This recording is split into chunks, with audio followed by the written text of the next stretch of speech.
The queen broke her own court. She did it at her own betrothal ceremony, in the throne hall of the Onyx Court, in front of every noble house in the kingdom of Corvane, with the marriage contract already unrolled on the black stone table, and the Duchess of Vane standing at her right hand in cloth of silver. And she did it without raising her voice, because Queen Ravenna Corvane never raised her voice for anything, not even the thing that ended one life and began a different one. The Chancellor had just called for the Queen to set her seal to the treaty marriage, and Ravenna turned the mourning ring on her right hand once with her thumb. The tell I had spent a year learning, and never once told her I had learned.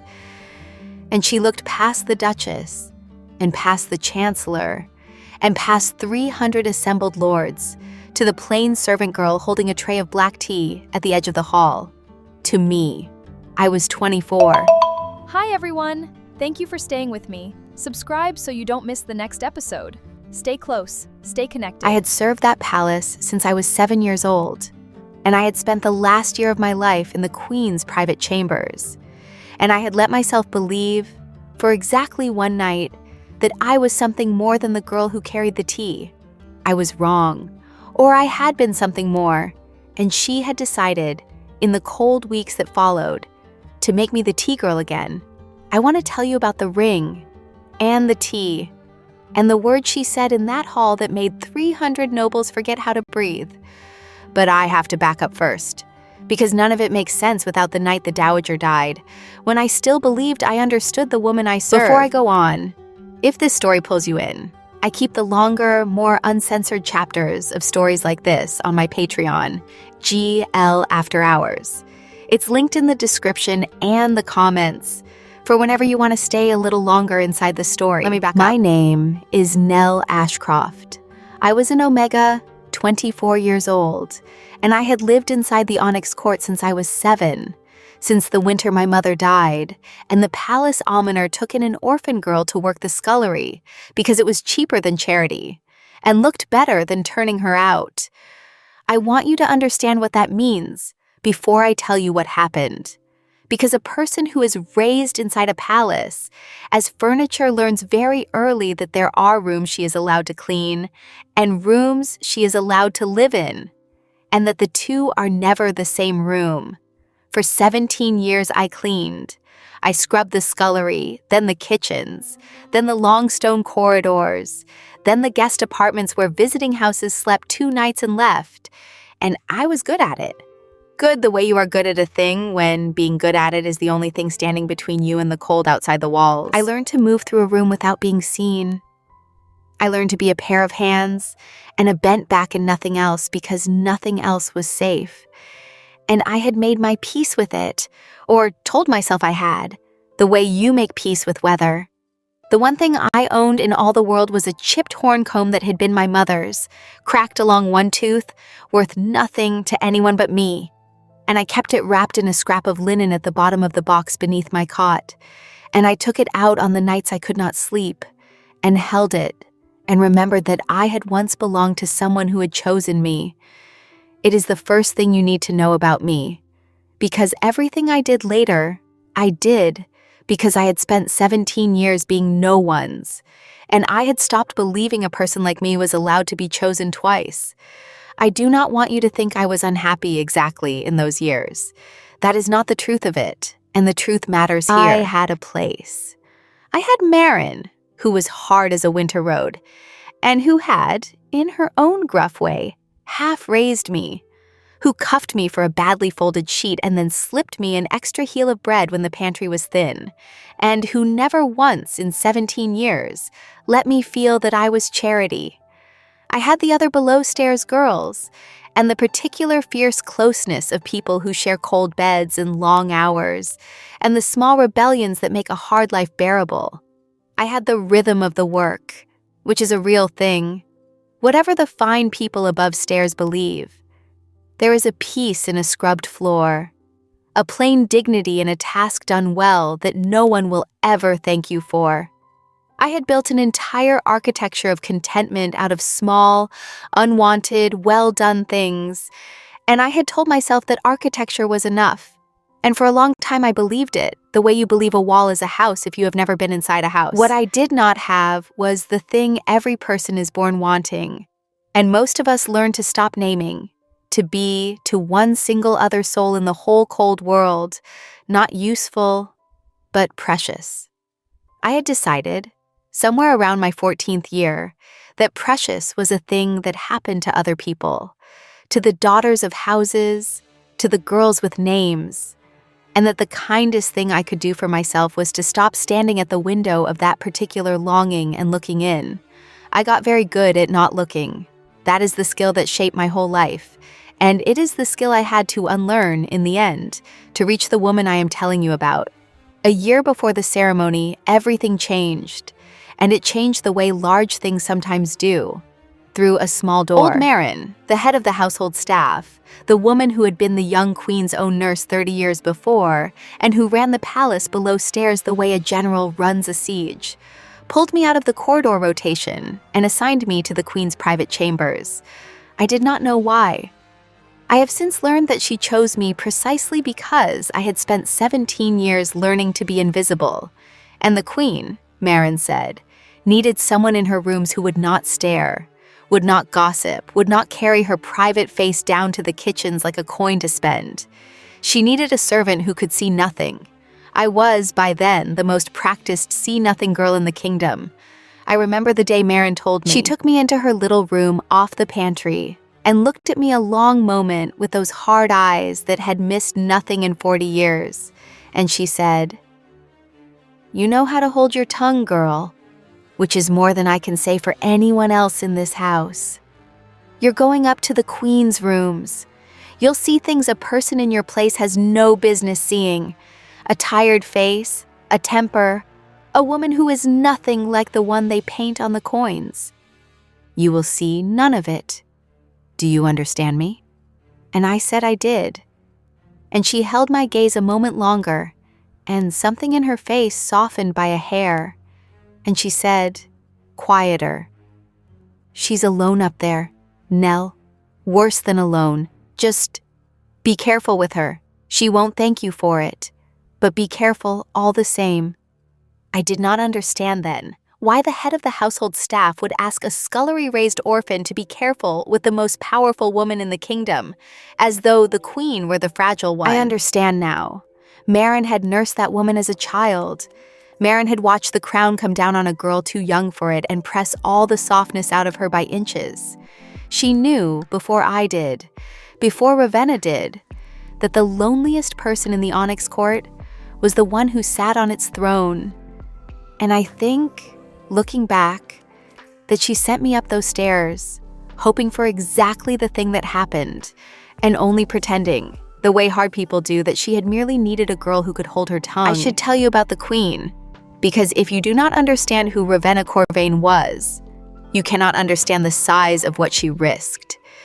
She was 34. She had been crowned at 26 when her mother, the dowager, first fell ill, and she had held a hard kingdom for 8 years, a cold northern realm of black stone and silver, and a western march that had wanted to break away for 3 generations. She was tall, and she moved with an economy I cataloged without meaning to.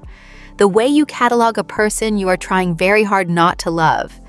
Long jet black hair she wore under a thin silver circlet in the daytime, and unbound only when the doors were shut.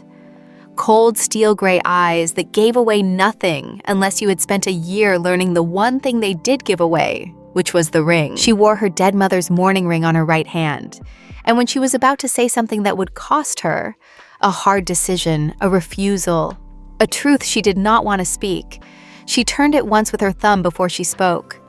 I do not think she knew she did it. I know she never told me she did it. I simply served her long enough, across a year of quiet mornings and quieter nights, to learn it the way you learn weather. She smelled like cold iron and black tea. That is not a decorative detail. It is the reason I knew, months before I understood anything else about what was happening to me, that this woman had gotten inside me in a way no amount of scrubbing was ever going to get out. For the first months, I did what I had always done. I was hands. I laid her fires and drew her baths and brought her the black tea she drank at all hours. And I did not look at her, and she did not look at me. And it was, I told myself, exactly the arrangement Marin had promised. A servant who could see nothing, serving a queen who wished to be unseen. But you cannot be in a room with a person every day for a year and stay nothing to each other. It happens by degrees, the way frost happens. You do not see it arrive. You only wake one morning and find the window changed. She began to speak to me, small things at first. A comment on the weather over the frozen lake, a question about the kitchens, a dry remark about a lord she had suffered in council that I was not supposed to laugh at and did anyway, once before I could stop myself. And instead of having me dismissed for insolence, she had looked at me, actually looked for the first time, and something at the corner of her mouth had moved that was almost, not quite, a smile.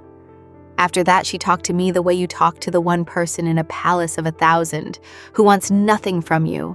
She was the loneliest person I have ever known. A queen is surrounded every hour of her life and is entirely alone because everyone in the room wants something, a title, a favor, a marriage, a war. And she had learned by 34 to trust no one who could gain from her, which was everyone. Except, it turned out, the tea girl who could gain nothing and therefore slowly became the one person she let see her face. I want to tell you about the tea, because it became the whole language between us, and because it is the object I think of when I think of that year. Every night, last thing, I brought her a cup of black tea to the private chambers, steeped the way she liked it, bitter, no honey, in a plain cup because she hated the gilt court service. And I set it at her elbow at the desk by the north window, the window that looks over the frozen lake. And most nights she said nothing, and I withdrew. But some nights she said, without looking up from her papers, "Stay a moment, Nell." And I stayed. And we did not do anything or say anything that a spy at the door could have made into scandal. She worked. I stood. The fire burned. The lake lay white and enormous outside the black glass. And it was, I understand now, the happiest I had ever been in my life. Standing in a cold room saying nothing to a woman who could have had me whipped for meeting her eyes. Because for 1 hour a night, I was not furniture. I was the person she asked to stay. She called me Nell in those hours. Only in those hours. In the corridors, before the guards, before the other staff, before any living soul. I was girl or servant or nothing at all. And in the chamber's door shut, it was Nell, low and unhurried, as though the name belonged to her as much as to me. I never told her what it did to me, hearing it. It was, for that whole year, the largest thing in my life that I never said aloud. I began without meaning to catalog her. It is a thing you do when you love someone you are not allowed to love. You cannot have the whole of them, so you take the pieces, small and secret, and you keep them the way I kept my mother's comb. I cataloged the way she pressed 2 fingers to the bridge of her nose when a council session had gone long. I cataloged that her cold gray eyes went a shade paler when she was tired, almost silver, and that she thought no one had ever noticed, and I had noticed within a month. I cataloged the particular economy of her hands, which never made a wasted motion, except with the mourning ring, which she turned once when something cost her, the single unguarded thing in a body trained since birth to guard everything. I cataloged that she took her tea too hot, always, and never once let it cool the way a sensible person would, as though even in the smallest thing she could not bear to wait. And I cataloged the sound of my own name in her mouth, which I could not have described to you if you had paid me, except to say that no one had said it like that since my mother died, as though it were a thing worth saying slowly. I want to tell you about one night in particular, because it was the night I understood I was in trouble.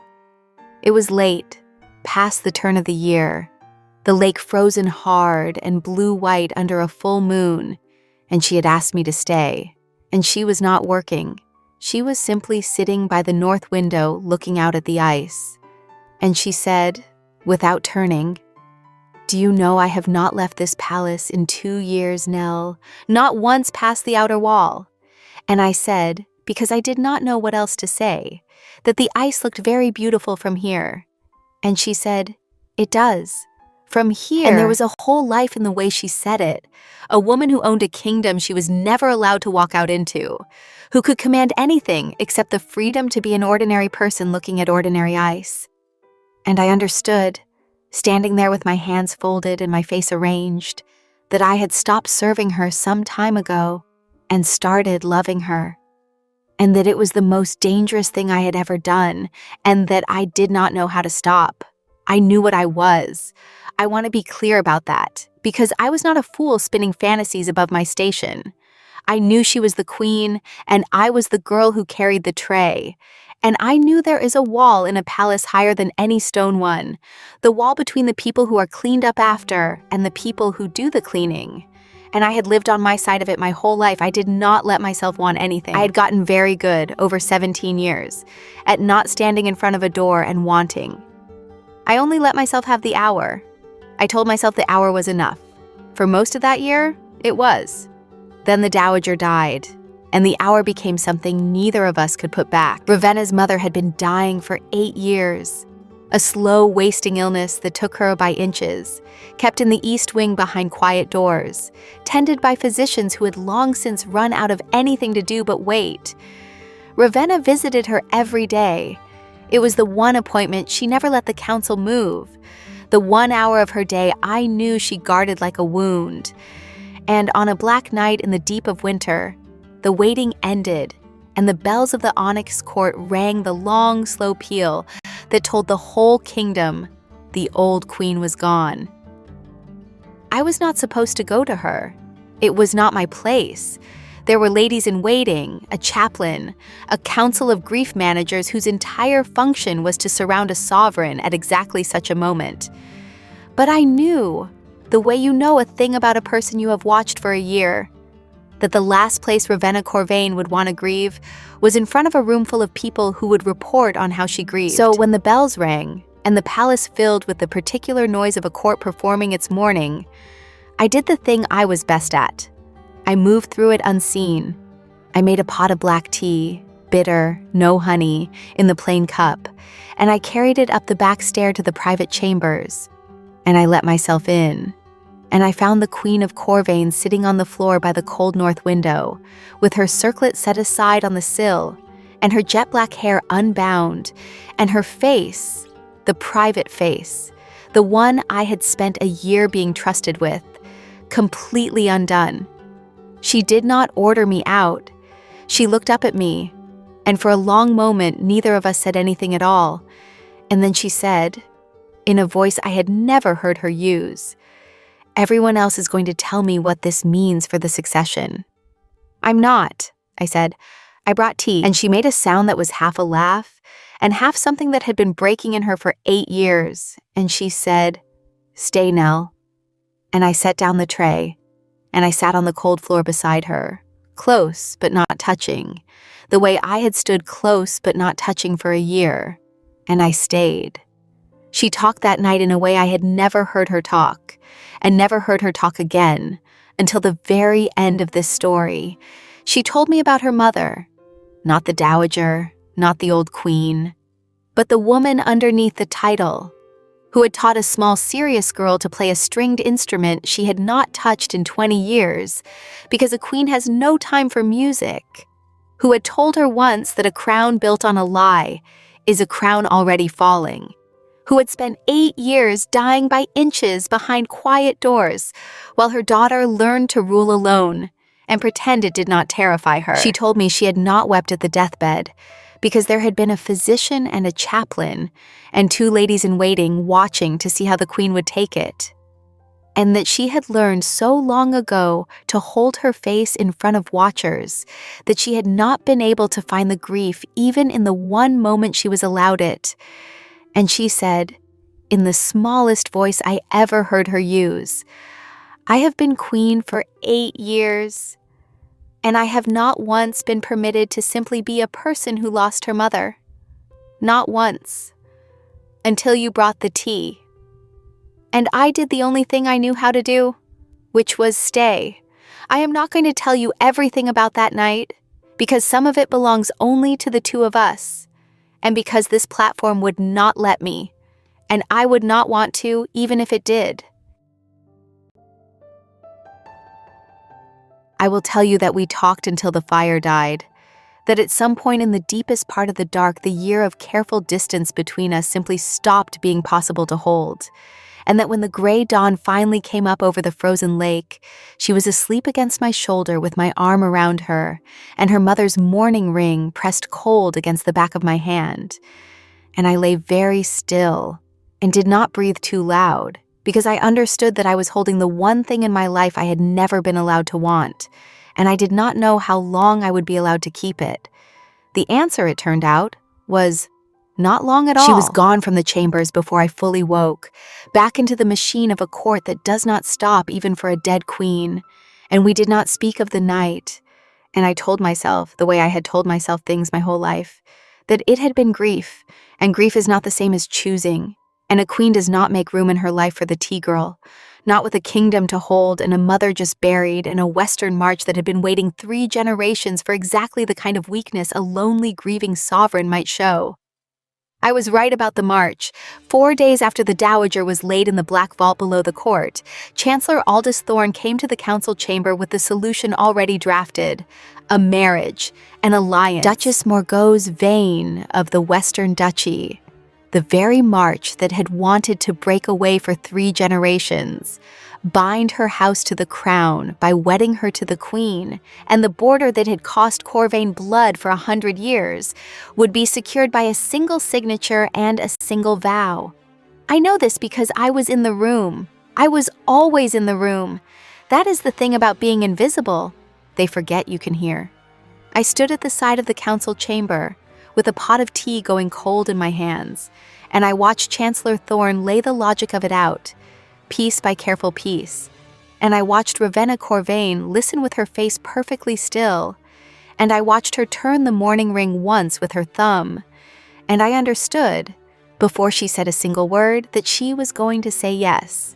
She did not say yes that day. She said she would consider it, but I had learned to read the ring, and I had spent 17 years learning the difference between a no and a not yet. And I carried the cold tea back down the stair, knowing that the hour I had let myself have for 1 year and 1 night was already over, and that I had been a fool, after all, to let myself have it. She summoned me to the private chambers the next morning, and I went.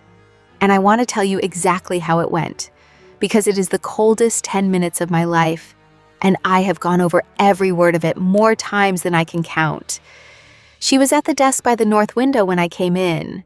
She did not turn around. She said, "To the frozen lake, you will address me as Your Majesty from this day, in the chambers as well as the corridors. Is that understood?" It was not a question. I stood in the middle of the room where I had sat beside her on the floor 4 nights before, and I felt something in my chest go very quiet, and I said, "Understood, Your Majesty. The tea service will continue," she said. "Nothing else. You will not stay. When you have set it down, you will withdraw. There will be no more evenings." And then, still to the window, in a voice with all the warmth pressed out of it, "The girl I asked to stay was a mistake I made in grief. I am correcting it. Do you understand me?" I understood her. Of course I understood her. I had spent my whole life understanding, in exactly this way, that I had reached above my station and was being put back below it. I said, "Yes, Your Majesty." And my voice did not break, and I am prouder of that than of almost anything I have ever done. And then I did the thing I was best at. I became invisible again. I withdrew. But I drew my own wall too, that morning, and I want that on the record, because it is the only power I had and I used it. I decided, walking down the back stair with my face arranged, that if I was to be the tea girl again, then I would be only the tea girl, all the way down. I would set the cup and withdraw, and I would not linger in the doorway hoping to be called back, because I had spent 17 years not standing in front of doors and wanting, and I knew how to do it. And I would do it now to the one door that had ever opened for me. Whatever we had been, we were nothing now. She had said so herself. I did not yet know that nothing was the single most inaccurate thing Queen Ravenna Corvane had ever said in her life. The weeks that followed were made of a very particular silence, and I want to tell you what it was actually made of, because a wall is easy to describe and much harder to live inside. It was the cup, set at her elbow, and my back already turned before it touched the wood. It was her saying once on the 9th night, "Nell," and my stopping at the door without turning, and her deciding after a long moment not to finish, and my walking out into the corridor and pressing my back against the cold stone until I could breathe again. It was passing her in the throne hall while she sat cold and remote beside the Duchess of Vane, who had come to the Onyx Court with her whole retinue to prepare for the wedding, and my not letting my eyes so much as flick toward the dais. It was serving at the betrothal feast, pouring wine for 300 nobles celebrating a marriage that was carving the last of the warmth out of me, and doing it with steady hands, because steady hands were the one thing I had left. Duchess Morgause Vane was not, I want to say, a cruel woman. I looked for cruelty in her the way you look for a reason to hate the thing taking what is yours, and I could not find it. She was 38, composed, watchful in a way I recognized because I did the same thing for a living, reading a room for what was not being said. She was doing exactly what the heir of a contested march is supposed to do, securing her people's future by a marriage of state. The border her house sat on had run with blood for 100 years. She was ending that with a vow. I could not hate her for it. I have thought since how much simpler it all would have been if I could have. She spoke to me once, in those weeks, and it undid me more than any cruelty could have. I was carrying a ewer of wine down the gallery outside the council chamber, invisible as always, and she was standing at a window looking out at the same frozen lake. The queen looked at from the chambers above, and she said, without turning, in the mild voice of a woman making conversation with the furniture, "You serve the queen's private rooms, don't you?" I said that I did, Your Grace. And she said, still to the window, "She takes her tea too hot. I noticed it at the first council supper. She won't wait for it to cool." And she turned then. And she looked at me, really looked, the way the queen had looked at me the first time I laughed at her joke. And something passed over her composed face that I did not understand until much later, and she said, "A person who won't wait for her tea to cool is a person who has never once in her life been allowed to have what she wants slowly. I feel rather sorry for her." And she inclined her head to me, a duchess to a tea girl, and walked on. And I stood in that gallery with the wine going warm in my hands and understood that she had seen the whole of it, the queen's divided heart, and perhaps even where it was divided toward, and had decided, for reasons of her own, to be kind about it. It frightened me more than anger would have. Kindness from the woman marrying the woman I loved was a thing I did not know how to hold. There was a near miss, too, in the second week, that I still think about. The queen came down to the household floor, which she never did, which no one could remember her doing, on some pretext about the wedding arrangements, and she found me in the small pantry off the private stair, alone, polishing the plain cup. Just the two of us, for the first time since the morning she had put me out. She stood in the doorway. I did not turn around. I had my wall, and I held it. And for a long moment, neither of us said anything. And I heard her take a breath as though to speak. And I stood there with the cup in my hands and my back to the one person I wanted in all the world. And I did not turn, because I was certain that anything she had come to say would only be another careful, kind, cold instruction to keep my distance, and I could not survive being instructed twice. And after a moment, I heard her breath go out again, unspoken, and I heard the door, and she was gone. I found out much later that she had come down 3 flights of stairs, in front of the whole staff, on a pretext no one believed, for no reason on this earth, except to stand in a doorway and look at me, and that she had left without a word because she had seen my back and my wall and decided, wrongly, that I did not want her there. 2 walls, built by 2 frightened people, each one certain the other had stopped wanting. We very nearly lost everything to those walls. I think about that pantry more than almost anything. And Ravenna was ice. Whatever had undone her the night her mother died, she had rebuilt it, stone by stone, higher than before. She was flawless in counsel, gracious to the Duchess, exact in every public thing, and she never once, in all those weeks, let her eyes rest on the tea girl at the edge of the hall. I told myself this was proof. This was the truth of it, laid bare. I had been a grief mistake, and she had corrected it, and now she was doing precisely what a queen does, which is marry the boarder and forget the girl. The palace, meanwhile, dressed itself for a wedding, and there is no crueler thing than being made to prepare a celebration for the death of your own hope. The great hall was hung with the vain colors, beside the Corvane onyx and silver. Seamstresses worked day and night on the queen's wedding attire, and I passed the fitting room door a dozen times a day, and made myself not look in.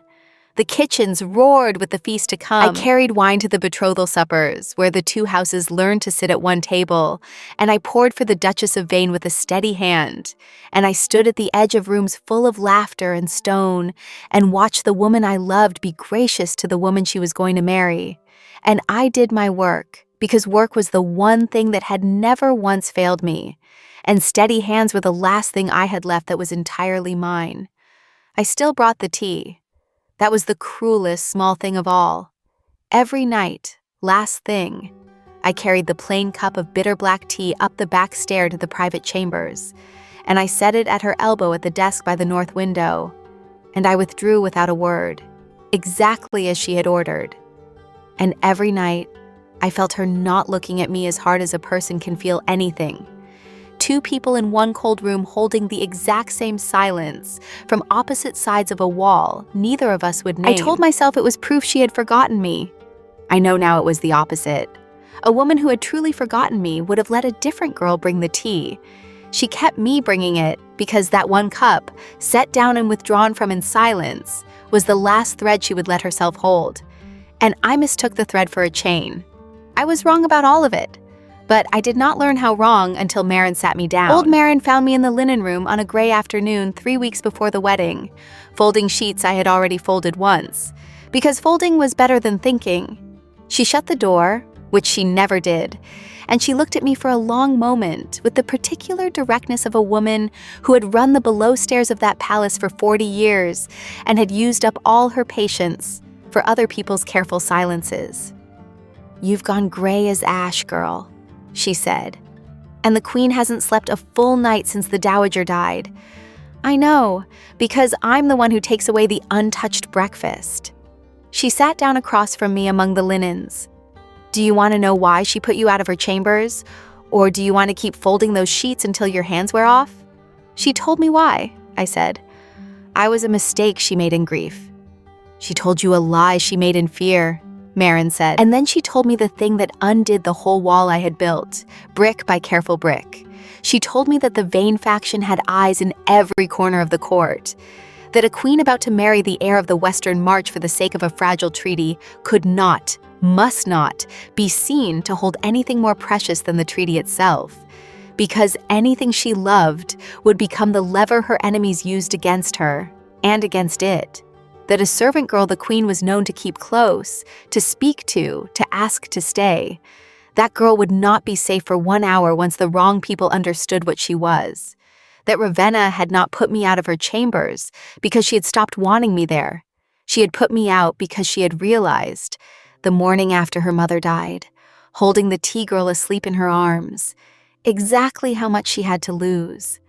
And exactly how easily the court would take it from her if they ever saw it in her face. "She has watched you for a year, Nell," Marin said, standing, gathering her keys.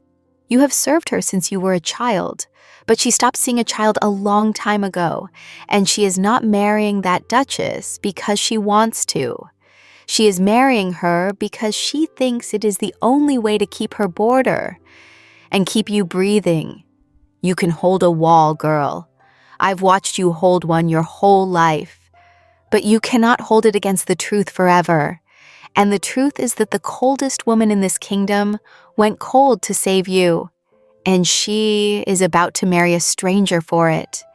and neither one of you has the sense to say so out loud. She left me there among the linens with a folded sheet in my hands, and the whole architecture of my hurt coming down around me, because if Marin was right, and Marin was never wrong about that palace, then I had spent 3 weeks reading rejection into an act of protection, and the woman I loved was 3 weeks from binding her whole life to someone else in order to keep me alive. I want to tell you what it does to a person to have their whole understanding of the last month turned inside out in the space of one conversation in a linen room. Every cold word she had said to me by the north window, the girl I asked to stay, was a mistake I made in grief. I had carried each one like a stone, and now Marin was telling me the stones were not stones at all, but a wall she had built between us with her own hands to keep me on the safe side of it. Every time I had turned my back at the door and pressed myself against the cold corridor stone, she had been on the other side of that door doing the same arithmetic, choosing my safety over her own heart, and hating herself for it, and letting me believe I was discarded, because believing I was discarded would keep me from doing the exact dangerous thing I was now, God help me, beginning to want to do. I had thought I was the only one holding a wall. We had each built one, brick for brick, and each of us had been certain we were the only one bleeding. I went to the north window that night. Not the private chambers, I would not have dared, but the great gallery window 1 floor below that looks out on the same frozen lake. And I stood there a long time in the dark with my mother's comb in my hand, and I made myself look at the truth of it plainly. The way I had spent my whole life refusing to look at things I wanted. She had gone cold to save me. She was going to marry a stranger to save me, and she was never, ever going to ask me whether I wanted saving, because a woman who has spent her whole life deciding things for a kingdom does not know how to stop deciding things for the one person she loves. And a girl who has spent her whole life being decided for does not know how to walk into a throne room and say, "No, let me choose." Between the two of us, we had a queen who could not ask, and a servant who had never once been allowed to answer. And I understood, standing at that window, that if this was going to be undone, one of us was going to have to learn a new thing, and that she could not. She was 3 weeks from a wedding, and a lifetime of the crown had trained the asking out of her. And so it would have to be me. I did not sleep that night. I lay on my cot with my mother's chipped comb in my hand, and I turned the thing over and over, the way Ravenna turned her ring, and I made myself look at it plainly. I was a servant. I had no name worth speaking, no house, no land, nothing to offer a queen but a steady pair of hands and a heart I had spent my whole life pretending I did not have. I did not know what I could possibly do against a treaty and a council and 100 years of border war. I thought more than once of doing nothing, of letting the wedding happen, of keeping my wall, of being the tea girl until I was old, because at least the tea girl got to stay in the same rooms as the woman she loved, and that was more than most people like me ever got. But I kept thinking about the morning after the Dow water died, about the mourning ring cold against the back of my hand, about the word stay, and somewhere in the deepest part of that sleepless night, I understood that if I said nothing, if I let her marry a stranger to protect me, and never once told her that I would rather stand beside her in danger than live safe and invisible without her, then I would be doing to her exactly what the whole court did, deciding what she was allowed to have, and never once asking her what she wanted. I did not know if she would choose me. I did not believe even then that a queen would choose the tea girl over the border. But I decided I would at least give her the chance to prove me wrong before I let her marry someone else in silence. It was not courage. It was the opposite of the thing I had done my whole life, which was want nothing and ask for nothing and be grateful for the hour. For once, I was going to stand in front of the door and want. The chance came before I was ready for it. It came, in fact, in the worst possible place, at the worst possible time, which is to say, it came the way the truth usually does. The threat surfaced 4 days before the wedding, and it surfaced exactly where Marin had warned it would. I do not know all of it even now. Court intrigue is a thing that happens in rooms a tea girl is not in, but I know the shape of it. Someone in the Vane retinue, perhaps the Duchess, perhaps a faction using her name without her knowing, had understood what the queen's coldness toward one particular servant was hiding, the way a too careful silence tells you exactly where a person is bleeding. And a quiet word began to move through the court, that the Queen of Corvane was entering a treaty marriage with a divided heart, that there was a servant girl, that a queen who could be shown to have lied about her own heart at her own betrothal could be pressured, discredited, made to give the Western faction terms far past what the marriage alone would buy. I was not a scandal in myself. I was a lever. Marin had said the word, and I had not believed it. And now the court was proving her right. I felt the change in the palace before I understood it. It is a thing you learn, living your whole life below stairs. You feel a court turn the way animals feel weather coming. The guards outside the private stair, who had never once looked at me in a year, began to look. A lady in waiting I had never spoken to found small reasons to be near me, watching. The other servants, who had shared my cold beds and my long hours, began to go quiet when I entered the below-stairs hall, and one of them, a kind girl I had known since we were both children in the scullery, caught my sleeve one night and whispered that I should be careful, that a name was moving through the great houses, and that the name was mine. I was not a scandal in myself. I was a lever. Marin had said the word 3 weeks before, and I had not believed it. And now the whole court was proving her right, and I had never in my life been so frightened. Not for myself, I was used to being nothing, and nothing is hard to threaten, but for her. For what they could do to her, through me. Ravenna found out the way queens find out things, before anyone meant her to. And she did the thing she had done her whole reign, which was calculate. If she let the whisper stand, the vain faction would use it to bleed the crown for a generation. If she denied it coldly and married the Duchess as planned, she protected the treaty but sent me out of the palace forever for my own safety, into a world I had never once lived in outside those walls. And I lay awake that night, trying to imagine it, a life beyond the outer wall, in a world I had never walked in, without the one room and the one person that had ever made me feel real. And I could not picture it at all, only a great white blank like the frozen lake. And there was a third thing she could do, the thing no one at that court believed she would ever do, the thing that would cost her the clean treaty and the easy border and the whole careful architecture of her reign.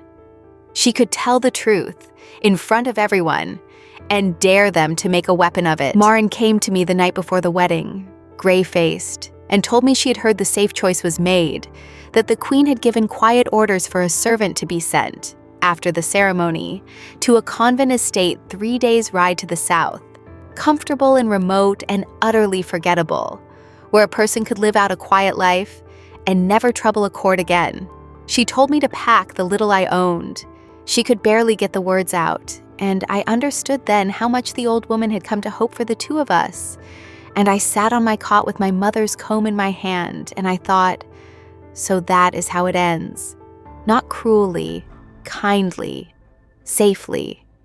She will marry the boarder and keep me breathing in a quiet room far away, and she will think for the rest of her life that she did the loving thing. And she will never once have asked me whether I would rather have been in danger beside her than safe without her. And I made my decision on that cot in the dark, the decision that a whole life of kneeling had never once let me make, that I would not be sent away in silence, that if she would not ask me what I wanted, then I would find a way to answer the question no one had asked. I did not yet know the chance would come the very next day, in the throne hall, in front of them all. I did not know which she would choose. I found out at the same moment 300 nobles did. I want to tell you about the last conversation before the ceremony, because it is the one that mattered, and because it is the first time in a year that either of us said the true thing out loud. She summoned me to the private chambers the night before the wedding. I went expecting to be dismissed from the palace. I had heard the whispers too, and I knew what the safe choice was, and I had spent the day making my peace with a lifetime of being sent away. She was at the north window when I came in, the circlet set aside on the sill, her hair unbound, the frozen lake white and enormous behind the black glass, and she did not make me stand in the middle of the room. She crossed it. She came to me, The Queen of Corvane crossed her own chamber to stand in front of the tea girl, and she took my 2 hands in both of hers, and for a long moment she simply held them, her thumb resting where the ring usually turned, still, entirely still, the way she had been the night her mother died. "I put you out of these rooms," she said, "because the morning after my mother died, I woke with you in my arms and understood that I finally had something this court could take from me. And I have spent every day since deciding I would rather send you away safe than watch them use you to break me. I told myself that was love. I have had 3 weeks to understand that it was only fear wearing love's face, because I never once asked you what you wanted. I decided for you, the way everyone has always decided for you, and I am ashamed of it." "Ravenna," I said, and it was the first time I had ever used her name, and I watched it land on her like a hand laid over a wound. "Let me finish," she said gently, which from her was its own kind of touch.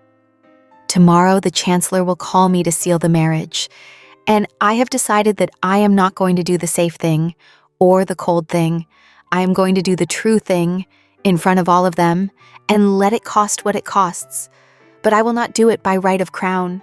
I will not claim you because I am the queen and I can." She lifted my hands slightly, and her voice, for the first time since I had known her, was not certain of anything at all. "So, I am asking you, not commanding, asking, knowing what it will make you, the target, the lever, the servant girl the whole court will hate for reaching above her station, knowing I cannot promise you it will be safe. Nell, will you stand beside me tomorrow and let me choose you where they can all see it?" I did not answer at once, and she took my silence for hesitation and pressed on, because she could not help being exact even now. "You understand what I am asking," she said. "Not to be safe. I cannot give you safe. I am asking you to be seen, to be the servant girl the whole court will resent, the target, the one they will watch for a misstep for the rest of your life. I am asking you to trade the safety of being no one for the danger of being mine. And you may say no, Nell. If you say no, I will send you somewhere far from here and quiet and safe, and I will never trouble you again, and I will marry the Duchess and hold my border, and no one will ever know you were anything to me. That door is open. I am holding it open for you on purpose. Do you understand?" And I understood that she was doing, in that moment, the hardest thing she had ever done. She was refusing to decide for me. A woman who had decided everything for a kingdom for 8 years was standing in front of the one person she loved and forcing her own hands to stay open, letting me choose, even choose against her, because she had finally understood that choosing for me, however lovingly, was just one more person telling the tea girl what she was allowed to want. And I thought of every door in my life that had been closed before I could reach it, and here was one held open on purpose, by the last hands I would ever have guessed, and I did not have to be brave to walk through it. I only had to stop being afraid of wanting. I put my forehead against hers, the way I had wanted to since the night her mother died, and I said the truest thing I have ever said. "I have been standing beside you for a year," I said. "I only ever wanted you to say it out loud." And she kissed me, once, careful the way she did everything, as though a year of held distance had been leading to exactly this and nothing else. And for the first time in my life, I was not furniture, and I was not invisible, and I was not the girl who carried the tray. I was chosen, out loud, by the one person I had never let myself believe would ever choose me. The throne hall was full to the walls the next day. Every noble house in Corvane, the Duchess of Vane in cloth of silver at the Queen's right hand, the Chancellor with the marriage contract, unrolled on the black stone table. 300 faces turned toward the dais to watch their queen secure the border by a vow. And I stood where I had always stood, at the edge of the hall, in my plain slate blue dress, holding a tray of black tea, invisible, waiting. Young Pip, the page, was the one who lit the fuse, and he did it in complete innocence, the way the truth so often arrives. The Chancellor had just called for the Queen to come forward and set her seal, and in the small formal silence before she rose, Pip, 15 and unable to read a room to save his life, crossed the whole length of that hall to bring me a folded note, because the Queen had told him to. And he announced, in his clear boy's voice that carried to every corner of the stone, "Her Majesty says to tell you, not yet." 300 nobles turned to see who you was, and Ravenna Corvane rose from her throne, and she did not go to the table where the contract waited. She turned the mourning ring once with her thumb, and she walked down off the dais, past the Chancellor, past the Duchess of Vane in her cloth of silver, the whole length of the hall, in front of every house in the kingdom, to the plain servant girl at the edge of the room holding a tray of tea. The hall went so quiet I could hear the fire. "Put it down, Nell," she said. I put the tray down. She took my hands, in front of all of them, and she raised her voice for the only time in the entire year I knew her. Not in anger, but so that the farthest lord against the farthest wall would hear every word and never be able to claim he had not. "Let the court witness this," she said. "I will not seal the treaty marriage. Corvane will keep its western border by fair terms honestly made, or it will keep it by the strength of my own hand. But it will not keep it by a vow I make with a divided heart, because I was raised by a mother who told me that a crown built on a lie is a crown already falling. This is Nell Ashcroft. She has served this house since she was a child. She is an Omega with no name. Your heralds would trouble to announce, and I have loved her for a year, and I have been a coward about it for 3 weeks, and I am done being a coward in front of you today." She looked at me, and her cold gray eyes were not cold at all. "I claim her, freely, as my chosen, not by right of this crown, but because she has looked at me for a year, as though I were a person and not a throne, and I would rather rule beside her in danger than rule safe and alone. If any house here means to make a weapon of that, then let them try it against the both of us. We will be standing together."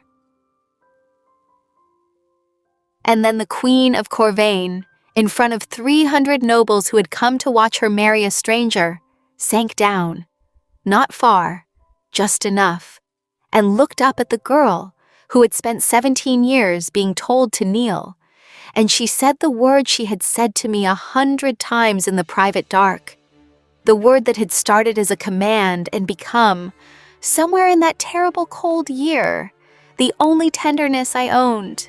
"Rise," she said. "You will never kneel in this hall again." I did not kneel. I rose. In front of all of them, I rose. I want you to understand what that cost and what it meant, because a person who has never spent their life kneeling cannot fully feel it. I had knelt my whole existence. I had knelt to lords and ladies and stewards, and to the very floors I scrubbed. Kneeling was the shape my body had learned before it learned anything else. Head down, be small, take up no room, want nothing.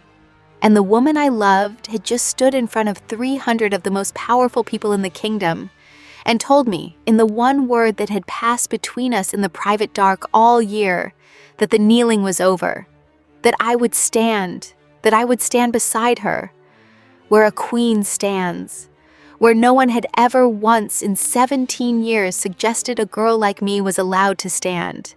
And so I rose, and my legs did not shake, and I looked out at that sea of astonished faces, and for the first time in my life, I did not try to be invisible. I let them see me. I let them see the tea girl the Queen had chosen, standing at her full height in a plain slate blue dress, and I found, to my own astonishment, that I was not ashamed. I was the thing my mother's comb had promised me on all those sleepless nights, and I had stopped believing. I was chosen, and I would not kneel to hide it. The Duchess of Vane, to her enduring credit, was the first to move in that frozen hall, and she did not move against us. She inclined her head to the Queen and then deliberately to me, and she said, in a voice pitched to carry nearly as far as the Queen's had, that Vane had come to Corvane seeking a border it could trust, and that she found she trusted a queen who would not lie at her own altar a great deal more than one who would, and that her house would treat with the crown on fair terms, no marriage required. I have thought since that it was the most graceful thing I ever saw anyone do. She had come for a wedding and left with a peace, and she had chosen, in the space of a breath, to be remembered as the woman who let the truth stand, rather than the woman who tried to make a weapon of it. Not everyone was so gracious. I will not pretend the weeks after were simple. There were houses that raged, a chancellor who spent a month the color of a storm, whispers that a queen who would set aside a treaty for a servant could not be trusted to set aside anything for the realm. Ravenna weathered all of it the way she weathered everything, without raising her voice, and she negotiated the western border herself, in person, over a hard, cold season of riding the march and treating with the Vane Duchy directly. And she made a peace that held, a peace built on fair terms honestly made, exactly as she had sworn in that hall she would. Chancellor Thorne, watching his queen secure by her own hand the border he had been certain only a marriage could buy, came around slowly, the way the frost comes off a window, to the idea that a crown honestly worn might be stronger than a crown safely married. I kept the private chambers, but I did not keep them as the tea girl. Marin, who had known before either of us did, simply moved my things up from the below-stairs cot to a room off the queen's own, and said, when I tried to thank her, that she had spent 40 years waiting for that cold woman to want one true thing, and she was not about to let the two of us fumble it now that she finally did.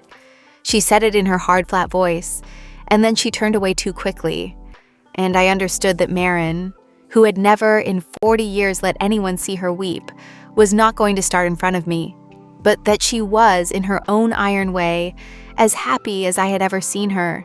The court did not love me. I want to be honest about that. This is not a tale where everyone learns a gentle lesson.